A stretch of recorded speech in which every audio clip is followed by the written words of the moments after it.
नमस्कार दोस्तों, मैं निरंजन कमलेश आप सभी का अपने YouTube चैनल पर स्वागत करता हूं। दोस्तों, आज हम विज्ञान और प्रौद्योगिकी के बहुत ही महत्वपूर्ण प्रश्नों को देखेंगे।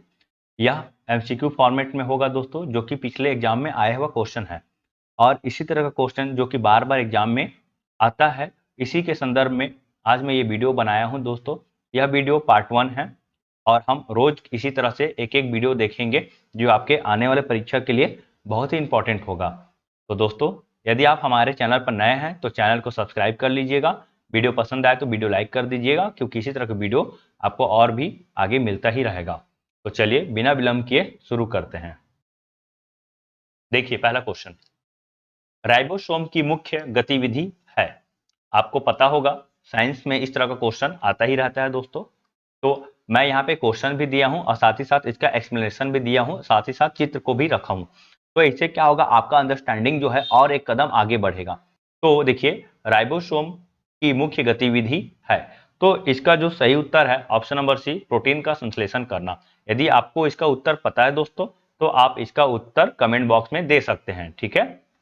और नहीं तो कोई बात नहीं, यहाँ पे मैं एक्सप्लेनेशन दे रहा हूँ, आप रिवीजन करते रहिए। देखिए, यह वीडियो आपके लिए ज़्यादा उपयोगी तब साबित होगी जब आप पहले से पढ़ चुके हैं, ठीक है, और अब आप रिवीजन कर रहे हैं या आप अपने प्रैक्टिस को और बढ़िया बनाना चाह रहे हो, तो इस तरह आपका यह वीडियो बहुत ही हेल्पफुल होने वाला है, ठीक। देखिए, राइबोसोम सजीव कोशिका द्रव में स्थित बहुत ही सूक्ष्म कण है, ठीक है। आप जैसे यहाँ पे देख सकते हैं, ये सूक्ष्म कण यहाँ पे दिख रहा है, ये 3 डॉट है यहाँ पे ब्लू कलर का, इसी को ही राइबोसोम कहा गया है। कहाँ पाया जाता है दोस्तों, तो कोशिका द्रव में पाया जाता है, ठीक है, जिनकी प्रोटीनों की संश्लेषण में महत्वपूर्ण भूमिका है। तो इसका मुख्य कार्य क्या है, प्रोटीन का संश्लेषण करना। यह अनुवांशिक पदार्थों के संकेतों को प्रोटीन श्रृंखला में परिवर्तित करते हैं। ये एंडोप्लाज्मिक रेटिकुलम के ऊपर सतह पर पाए जाते हैं। इसके अलावा ये माइटोकॉन्ड्रिया तथा क्लोरोप्लास्ट में भी पाए जाते हैं। देखिए, कहाँ पाया जाता है, कोशिका द्रव में पाया जाता है, साथ ही साथ ये हमें कहाँ देखने को मिलता है, माइटोकॉन्ड्रिया तथा क्लोरोप्लास्ट में। अब यहाँ पे ये जो पॉइंट है दोस्तों, सबसे इंपॉर्टेंट है, राइबोसोम की खोज किसने किया और कब किया। तो देखिए, राइबोसोम की जो खोज है 1955 में किया गया है, या 1955 के दशक में रोमानिया के जीव वैज्ञानिक जॉर्ज पेलेड ने की थी, ठीक है। तो ध्यान रखेंगे, इसका नाम याद रख लेंगे कि राइबोसोम का खोज किसने किया है। तो राइबोसोम का खोज जो है जॉर्ज पेलेड ने किया है, और कब, तो 1955 में, ठीक है। फिर से एक बार और बता देता हूँ, राइबोसोम की मुख्य गतिविधि प्रोटीन का संश्लेषण करना, कोशिका द्रव में पाया जाता है, सूक्ष्म कण के रूप में यह उपस्थित होता है। तो यहाँ पे आप देखिए, ये इस तरह से सूक्ष्म कण हमें दिखाई दे रहा है, ये सारा का सारा क्या है, ये सारा का सारा राइबोसोम है। चलिए अगला क्वेश्चन की ओर बढ़ते हैं दोस्तों।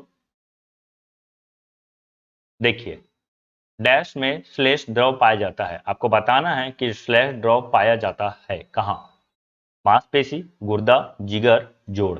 तो देखिए, इसका जो सही उत्तर हो जाएगा जोड़। तो श्लेष द्रव जो है जोड़ में पाया जाता है, ओके।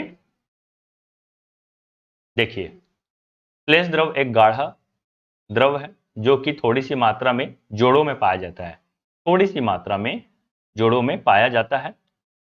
श्लेष्य झिल्ली या झिल्ली मूल रूप से एक संयोजी ऊतक है जो मूत्रवर्धक जोड़ों, श्लेष्मपुटी और कंडराम्यान के रिक्त स्थान की रेखित करती है, ठीक है। यह श्लेष द्रव भी बनाती है, यानी कि जो श्लेष्य झिल्ली जो है, ये जो है श्लेष द्रव बनाती है, जिसमें चिकनाई की विशेषता होती है। देखिए, चिकनाई का मतलब आप ऐसा समझिए, लुब्रिकेंट। लुब्रिकेंट रहेगा तब तो ये जोड़ के बीच जो मूवमेंट होगा, तो यहाँ पे घर्षण कम होगा, ठीक है। घर्षण कम होगा तो इससे क्या होगा, जो ऊष्मा भी कम उत्पन्न होगा, साथ ही साथ घर्षण ना होने के कारण हड्डी की मजबूती भी बनी रहेगी। नहीं तो हड्डी क्या घिस घिस के क्या हो जाएगा, पतला हो जाएगा या कमजोर हो जाएगा, है कि नहीं। तो इसी चीज को ध्यान में रखते हुए श्लेष द्रव जो है हड्डियों के बीच में पाया जाता है। हड्डी यानी कि जोड़ों, ठीक है। यहाँ पे आप देख रहे हैं 2 हड्डी है, अब दोनों के बीच में क्या पाया गया है, श्लेष द्रव, ठीक है। देखिए, यहाँ पे श्लेष द्रव को सिनोवियल फ्लूइड कहा गया है, ठीक है। इसको इंग्लिश में सिनोवियल फ्लूइड कहा जाता है। चलिए अगला क्वेश्चन देखते हैं। ल्यूकेमिया एक रूप है, ठीक है। तो ल्यूकेमिया का एक रूप है, इसमें देखिए ऑप्शन क्या है, कमी से बीमारी, शरीर की विकृति, विषाणु जनित संक्रमण और कैंसर। तो इन 4 ऑप्शन में से क्या है ल्यूकेमिया? यदि आपको पता है तो आप कमेंट बॉक्स पे उत्तर दे सकते हैं दोस्तों। और यदि आपको मेरा वीडियो पसंद आ रहा है, दिया गया कंटेंट आपको अच्छा लग रहा है, तो कमेंट जरूर कीजिएगा दोस्तों, और साथ ही साथ वीडियो को लाइक जरूर कर दीजिएगा। देखिए, ल्यूकेमिया का एक रूप है, तो इसका जो है उत्तर हो जाएगा कैंसर। इसे ब्लड कैंसर भी कहा जाता है, ध्यान रखेंगे। देखिए, रक्त कैंसर, मैंने बताया अभी, इसे रक्त कैंसर, ब्लड कैंसर कहा जाता है, जिसे ल्यूकेमिया के नाम से भी जाना जाता है। एक प्रकार का कैंसर है जो रक्त और अस्थि मज्जा से संबंधित है।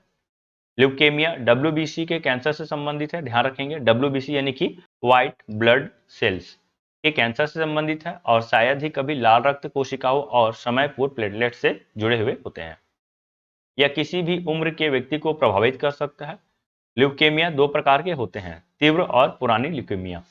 तीव्र ल्यूकेमिया में स्थिति विकसित होती है और तेजी से बिगड़ती है, जबकि पुरानी ल्यूकेमिया में समय के साथ साथ स्थिति बिगड़ती जाती है। ठीक है, तीव्र में क्या हो जाता है, पहले तो विकसित होगा, उसके बाद तेजी से हालात को विपरीत कर देता है। अब पुरानी ल्यूकेमिया क्या है, समय जैसे जैसे बढ़ते जाएगा स्थिति बिगड़ते जाएगा। ठीक ना। चलिए अगला क्वेश्चन देख लेते हैं। देखिए, आप यहाँ पे ये पहले देख लीजिए, नॉर्मल ब्लड है, आपको इस तरह का नॉर्मल ब्लड देखने को मिलेगा, और इसमें ये आप देख सकते हैं ल्यूकेमिया। ल्यूकेमिया ये जो वो जो दिख रहा है ब्लू ब्लू, ये ल्यूकेमिया का ही कारक है। ओके, चलिए अगला क्वेश्चन देखिए, एक वयस्क मनुष्य के शरीर में अस्थियों की संख्या बताइए। तो वयस्क मनुष्य के शरीर में कितनी अस्थियां, अस्थियां बोलने का मतलब होता है हड्डियां ना, तो कितनी हड्डियों की संख्या पाई जाती है? देखिए, 204 हड्डियां, 206 हड्डियां, 208 हड्डियां, 214 हड्डियां। तो देखिए, इसका जो सही उत्तर हो जाएगा 206 हड्डियां, यानी कि एक वयस्क मनुष्य में 206 हड्डी पाई जाती है। और यदि कोई जो शिशु, नवजात शिशु जो जन्म लेता है, उस समय उसके शरीर में हड्डियों की कुल अधिकतम संख्या जो है 300 होती है। ठीक ना। तो इसका सही उत्तर हो जाएगा ऑप्शन नंबर 206, यानी कि ऑप्शन नंबर बी, 206 हड्डियां। देखिए, एक वयस्क मानव शरीर में 206 अस्थियां होती है। जन्म के समय शिशुओं में 270 से 300 तक हड्डियां पाई जाती है। ये अंततः 206 अस्थियां बनाने के लिए आपस में जुड़ जाती है। ठीक है, अस्थियां कैल्शियम, फास्फोरस, सोडियम और अन्य खनिजों के साथ साथ प्रोटीन, कोलेजन से बनी होती है। ठीक है, ध्यान रखेंगे, इसमें मुख्य रूप से कैल्शियम पाया जाता है। ये आप देख सकते हैं, ये स्केलेटन सिस्टम है, और इन सभी जितने भी हड्डी है, ये सब हड्डी मिलकर स्केलेटन सिस्टम का निर्माण करता है। ठीक है, तो हमारे बॉडी में कई सिस्टम होते हैं, जैसे डाइजेस्टिव सिस्टम है, एक्सलेटन सिस्टम है, रेस्पिरेशन सिस्टम है। तो ये इस तरह के 5-6 सिस्टम होते हैं, जिसमें से एक सिस्टम है। अगला क्वेश्चन देखिए, वायुमंडल की अनुपस्थिति में आकाश दिखाई देगा। ठीक है, तो वायुमंडल की अनुपस्थिति में आकाश कैसा दिखाई देगा? काला, सफेद, नीला, लाल। तो देखिए, वायुमंडल की अनुपस्थिति में आकाश जो है हमें काली दिखाई देगी। क्यों? इसका मुख्य कारण है प्रकाश का विवर्तन। ठीक है, मैं भी आपको बताता हूं। देखिए, ये आप चित्र देख सकते हैं, ये हमारा पृथ्वी है, और पृथ्वी के यहां तक हमें क्या दिखाई दे रहा है, लगभग लगभग वायुमंडल दिखाई दे रहा है। आपको पता होगा, पृथ्वी के ऊपर 5 वायुमंडल के परत पाए जाते हैं। तो ये 5 वायुमंडल के परत पाए जाते हैं, और इसी वायुमंडल तक हमें क्या दिखाई देता है, आकाश नीला। जैसे इस वायुमंडल के ऊपर यदि हम आगे बढ़ते हैं, तो हमें क्या दिखाई देता है, वायुमंडल काला। इसके पीछे का कारण है प्रकाश का प्रकीर्णन। ठीक है, देखिए, पृथ्वी के वायुमंडल की अनुपस्थिति में प्रकाश का प्रकीर्णन नहीं होता है, इस कारण आकाश काला दिखाई देता है। प्रकाश का प्रकीर्णन का मतलब ये होता है प्रकाश का फैलाव। अंतरिक्ष में कोई वायुमंडल नहीं है, इसलिए आकाश अंतरिक्ष यात्रियों के लिए काला दिखाई देता है। देखिए, प्रकाश का प्रकीर्णन क्या होता है, वह घटना जिसमें प्रकाश किरणें अपने सीधे मार्ग से धूल या गैस के अणुओं, जल वाष्प आदि जैसे अवरोध पर पड़ने से विचलित होती है। ठीक है, मतलब यहाँ पे कण है, ये प्रकाश की किरण ऐसे आया, इसको पार नहीं कर पाया, ये यहाँ से क्या हो गया, विचलित हो गया। इधर कोई पाया, फिर इधर विचलित हो गया। तो इस तरह से ये विचलन होता है, इसी को बोला गया है प्रकाश का फैलाव होना, प्रकाश का बिखरना। ठीक है, तो वायुमंडल की अनुपस्थिति में आकाश काला दिखाई देगा, इस बात को आप याद रख लेंगे। एक चीज और बता दूं, जैसे ये जो सन है, ये सन से जो प्रकाश निकलता है, उसमें मुख्यतः जो कलर होते हैं उसे शॉर्ट में विबग्योर कहा जाता है, VIBGYOR। ठीक है, वी से, ठीक है, violet, indigo, blue, green, yellow orange, red. तो जो सबसे ज्यादा जो बिखरता है वो है ये वायलेट कलर, ठीक है। ये जो वायलेट कलर है सबसे ज्यादा बिखरता है और लाल कलर जो है सबसे कम बिखरता है, इसलिए लाल कलर को सिग्नल के तौर पे इसका उपयोग किया जाता है, ठीक है। सिग्नल के तौर पे इसका उपयोग इसलिए किया जाता है कि इसका बिखराव जो है सबसे कम है, तो दूर से भी सिग्नल दिखाई दे देता है और हम ये समझते हैं कि आगे खतरा है। ओके, चलिए अगला क्वेश्चन देखिए। एग मार्क है, ठीक है, इसको हिंदी में ऐसा लिखा जाता है एग मार्क। क्या है एग मार्क? अंडे के उत्पादन की सहकारी समिति, एक संगठित जौ बाजार, किसानों का एक सहकारी समाज, अंडे, घी आदि जैसे उपभोग्य, है ना, उपभोग बोलेंगे यहाँ पे, सामानों के लिए गुणवत्ता की गारंटी सील। देखिए एग मार्क क्या है? एक प्रकार का सील है। सील बोला जाए तो एक प्रकार का क्या है? सर्टिफिकेट समझिए, जहां खाद्य पदार्थों को गुणवत्ता के आधार पे आका गया है, ठीक है, कि ये जो खाद्य पदार्थ है खाने योग्य है। देखिए ये गवर्नमेंट का ही एक निकाय है। एग मार्क का फुल फॉर्म एग्रीकल्चर मार्केटिंग होती है। आप इसका फुल फॉर्म को भी याद कर लेंगे। इसका जो फुल फॉर्म है एग्रीकल्चर मार्केटिंग है। एग मार्क एक गुणवत्ता प्रमाण पत्र है जो एक शासी निकाय द्वारा विनिर्दिष्ट दिशा निर्देशों के अनुसार उत्पाद को शुद्ध और आवश्यक गुणवत्ता का लेबल करता है। मतलब यह बताता है कि जो उत्पाद है वो शुद्ध है और गुणवत्तापूर्ण है। एग मार्क का उपयोग खाने पीने की चीजों पर जो कृषि करके उगाई जाती है पर किया जाता है। कहाँ मिलता है? जैसे एग मार्क जो चीजें है वो कृषि से संबंधित उत्पादों को ही दिया जाता है। जैसे अब देखिए पंखा बन रहा है, कूलर बन रहा है, यहाँ पे एग मार्क का नहीं दिया जाता है, ठीक है। आप देखे होंगे कई बार इस तरह का कंपनी में आईएसओ मार्क दिया जाता है। फूड की बात करते हैं और फूड में फेसाई का भी मार्क दिया जाता है। तो उसी प्रकार एग मार्क है जो कृषि संबंधित उत्पादों के लिए दिया जाता है। आज के समय में एग मार्क मानक में 205 खाने पीने की चीजों में इसका इस्तेमाल किया जाता है। मतलब 205 खाने की चीजों को एग मार्क से, ठीक है, सर्टिफाइड किया जाता है। देखिए इसमें क्या क्या आ जाता है, तो गेहूं है, चावल है, दाल, तेल, फल, सब्जी और आवश्यक खाद्य पदार्थ। ओके, ध्यान रखेंगे। चलिए तो अगला क्वेश्चन देखते हैं। विटामिन बी कॉम्प्लेक्स की कमी से क्या होता है? तो विटामिन बी कॉम्प्लेक्स की कमी से बेरी बेरी होता है। बहुत इंपॉर्टेंट क्वेश्चन है। विटामिन बी कॉम्प्लेक्स की कमी से क्या होता है? तो बेरी बेरी। बेरी बेरी क्या है? एक प्रकार की बीमारी है जो कि विटामिन बी कॉम्प्लेक्स की कमी से होता है, ठीक है। देखिए विटामिन बी कॉम्प्लेक्स की वजह से निम्न बीमारियां हो सकती है, जिसमें सबसे important beriberi, pellagra, neural tube defects, anaemia, angular stomatitis, paraesthesia. तो ये जो छह है बीमारी ये विटामिन बी कॉम्प्लेक्स की वजह से होती है, जिसमें मुख्य रूप से बेरी बेरी, है ना, बचपन से पढ़ते आते हैं, आप देखे होंगे कि विटामिन बी की कमी से क्या होती है, तो बेरी बेरी। बी कॉम्प्लेक्स का मतलब विटामिन जो है बी जो है ये कई भागों में बटा हुआ, विटामिन बी 1 बी 2 ऐसे करके। ओके, चलिए देखिए गन मेटल किस मिश्र धातु से निर्मित है? तो गन मेटल जो है कॉपर, जिंक और टिन मिश्र धातु, मतलब धातुओं को मिलाकर बनाई जाती है। मतलब कॉपर, टिन और जिंक को मिलाकर क्या बनाया जाता है? तो गन मेटल बनाया जाता है।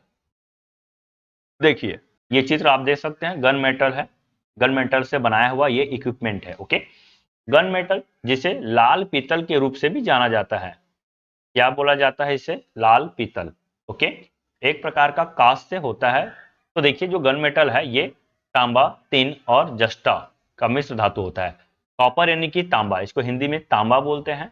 टिन तो टिन ही है और जिंक को जस्ता बोला जाता है। तो तीनों को मिलाकर बनाया गया है गन मेटल। देखिए अनुपात की यदि हम बात करते हैं, 88% तांबा, 8 से 10% टिन और 2 से 4% जस्ता एक अनुमान है। मतलब ये लगभग लगभग इसका एक रेशियो है। इस रेशियो के अनुसार गन मेटल का निर्माण किया जाता है। देखिए मुख्य उपयोग यदि हम बात करते हैं तो इसका मुख्य उपयोग बंदूकें और गोलियां बनाने के लिए किया जाता है, ठीक है। तो बंदूक हो गया, गोली हो गया, इसको बनाने के लिए गन मेटल का इस्तेमाल किया जाता है। चलिए अगला क्वेश्चन देखिए। एबी रक्त समूह का दाता रक्त समूह के प्राप्तकर्ता को दान कर सकता है। किस रक्त समूह के प्राप्तकर्ता को दान कर सकता है? तो एबी ब्लड ग्रुप वाले जो व्यक्ति है, एबी ब्लड ग्रुप वाले को ही अपना ब्लड दान कर सकता है। तो ऑप्शन नंबर सी जो है इसका सही उत्तर होगा। देखिए इस चार्ट के माध्यम से इसको और अच्छे से समझते हैं। यहाँ पे देखिए रक्त समूह दिया है ए बी ओ। अब इधर दिया गया है आरबीसी पर प्रतिजन, जीवाणु में प्रतिरक्षी, रक्तदान कर सकते हैं, रक्त प्राप्त कर सकते हैं। तो हम इन दो चीज को फिलहाल देखते हैं। रक्तदान कर सकते हैं तो ए जो है ए और ए बी को दान कर सकता है। बी ब्लड ग्रुप वाले लोग बी और ए बी को ब्लड दान कर सकते हैं। ए बी जो है ए बी को ही दान कर सकते हैं। ठीक है, यही था हमारे क्वेश्चन का आंसर। और ओ ब्लड ग्रुप वाले ए बी और ए बी को दान कर सकते हैं। और किससे प्राप्त कर सकते हैं? तो ए ब्लड ग्रुप वाले लोग जो है ए और ओ से प्राप्त कर सकते हैं। बी ब्लड ग्रुप वाले बी और ओ से ब्लड प्राप्त कर सकते हैं। ए बी ब्लड ग्रुप वाले ए बी ओ और ए बी से प्राप्त कर सकते हैं। ओ जो है ओ से ही प्राप्त कर सकते हैं। देखिए ओ जो है सभी में है, बोलने का मतलब ओ जो है सबको ब्लड दे सकता है। उसी प्रकार बात कर सकते हैं यहाँ पे ए बी जो है केवल ए बी को ब्लड दान कर सकता है। ठीक, चलिए आगे बढ़ते हैं। देखिए फाइलेरिया से होने वाली बीमारी है। तो फाइलेरिया से होने वाली बीमारी है, आपको इसका नाम बताना है कि क्या बीमारी होती है फाइलेरिया से। कीड़े, कुकुरमुत्ता, जीवाणु, प्रोटोजोआ। तो फाइलेरिया जो है कीड़े से होती है। इसका उत्तर हो जाएगा ऑप्शन नंबर ए। देखिए आप यहाँ पे देख सकते हैं फाइलेरिया, इसे हाथी पाँव भी कहा जाता है ना, ध्यान रखेंगे। लिम्फेटिक फाइलेरिया जिसे एलिफेंटियासिस भी कहा जाता है, परजीवी कीड़े के कारण होता है और मच्छरों के काटने से मनुष्यों में फैलता है। यह उष्णकटिबंधीय और परजीवी रोग लिम्फ नोड्स और वाहिकाओं को गंभीर रूप से प्रभावित करता है। वाहिकाओं मतलब समझ रहे हैं, ब्लड वेसल बोलते हैं इसको। ठीक है, देखिए फाइलेरिया एक ऐसी बीमारी है जिसे हिंदी में हाथी पाँव कहते हैं। ठीक है, हिंदी में बोलेंगे हाथी पाँव और इंग्लिश में बोल दिए फाइलेरिया। ओके, इसमें क्या होता है, जो व्यक्ति का जो पाँव है वो हाथी के पाँव के जैसे फैल जाता है, फूल जाता है या सूजन आ जाता है इसमें। देखिए अगला क्वेश्चन, भारतीय विज्ञान संस्थान कहाँ स्थित है? तो भारतीय विज्ञान संस्थान बेंगलुरु में स्थित है। ओके, इसका सही उत्तर हो जाएगा बेंगलुरु। अब बेंगलुरु किस राज्य में है? तो कर्नाटक। देखिए भारतीय विज्ञान संस्थान आईआईएससी उच्च शिक्षा और विज्ञान, इंजीनियरिंग, डिजाइन और प्रबंधन अनुसंधान के लिए एक सार्वजनिक मानित शोध विश्वविद्यालय है। ठीक है, फिर से बता रहा हूं मैं, उच्च शिक्षा और विज्ञान, इंजीनियरिंग, डिजाइन और प्रबंधन अनुसंधान के लिए एक सार्वजनिक मानित शोध विश्वविद्यालय है। आईआईएससी इसको शॉर्ट में बोलते हैं। ठीक है, आईआईएससी भारतीय राज्य कर्नाटक में बेंगलोर में स्थित है। इसकी स्थापना 1909 में हुआ था। इसके द्वारा तो जमशेदजी टाटा के सक्रिय समर्थन से। ओके, ध्यान रखेंगे इसमें, इसके स्थापना में जमशेदजी टाटा का मुख्य रोल है। ओके, ध्यान रखेंगे, इसलिए इसे स्थानीय रूप से टाटा संस्थान भी कह दिया जाता है। ठीक, 1958 में मानित विश्वविद्यालय का दर्जा प्राप्त किया और 2018 में प्रतिष्ठित संस्थान का दर्जा प्राप्त किया है। चलिए ये आप देख सकते हैं इसका लोगो है।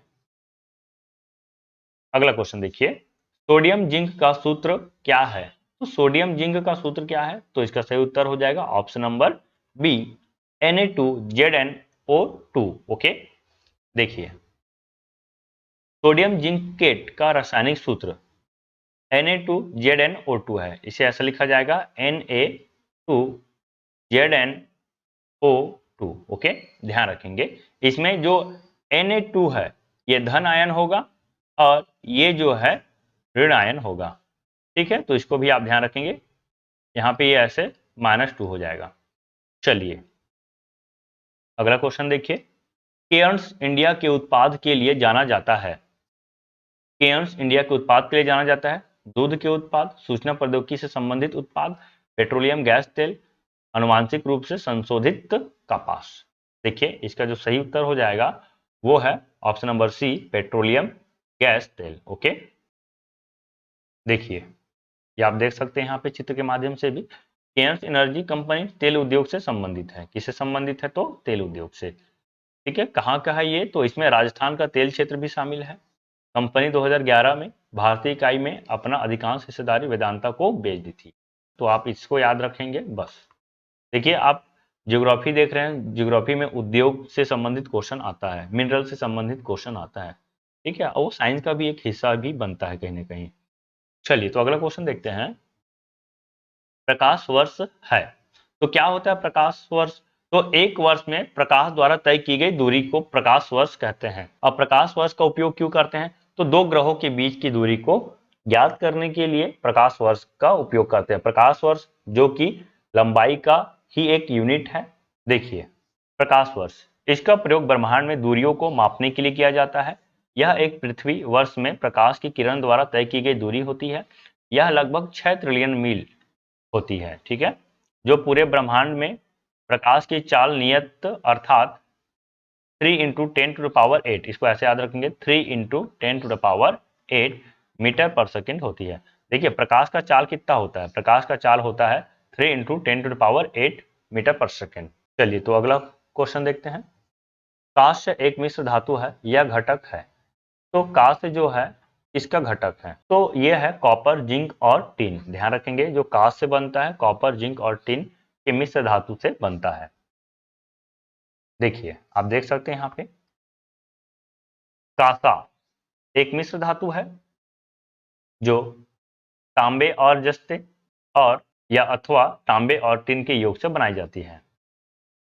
कांसा तांबे की अपेक्षा अधिक कड़ा होता है और कम ताप पर पिघलता है, इसलिए कांसा सुविधापूर्वक ढाला जा सकता है। आमतौर पर साधारण बोलचाल में कभी कभी पीतल को भी कांसा कह दिया जाता है। ध्यान रखेंगे जो तांबे तथा जस्ते की मिश्र धातु है और पीले रंग का होता है। अगला क्वेश्चन देखिए, इलेक्ट्रॉन और प्रोटॉन के द्रव्यमान का अनुपात है। तो इलेक्ट्रॉन और प्रोटॉन के द्रव्यमान की यदि हम बात करते हैं तो इसका जो सही अनुपात हो जाएगा 1/1836।